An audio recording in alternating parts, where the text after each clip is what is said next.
ఈరోజు దేవుని వాగ్దానం లూకాసు వార్త 10వ అధ్యాయం 19వ వచనం. శత్రు బలమంతటి మీదను మీకు అధికారం అనుగ్రహించి ఉన్నాను, ఏదియు మీకెంత మాత్రమును హాని చేయదు. నా ప్రియ సహోదరి సహోదరులరా, శత్రు బలమంతటి మీద మీకు అధికారం ఇచ్చి ఉన్నానని దేవుడు వాగ్దానం చేస్తూ ఉన్నాడు. ఏదియు మీకెంత మాత్రమును హాని చేయదు, ఏదియు మీకెంత మాత్రమును హాని చేయదు. నా ప్రియ సహోదరి సహోదరులారా, ఈ వాగ్దానాన్ని స్వీకరించండి. ఆయన ఎల్లప్పుడూ మీతో ఉండి నడిపించే దేవుడు.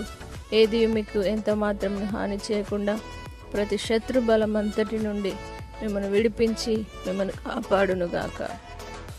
ప్రార్థన. పరిశుద్ధుడా, నమ్మదగిన దేవానికి వందనాలు.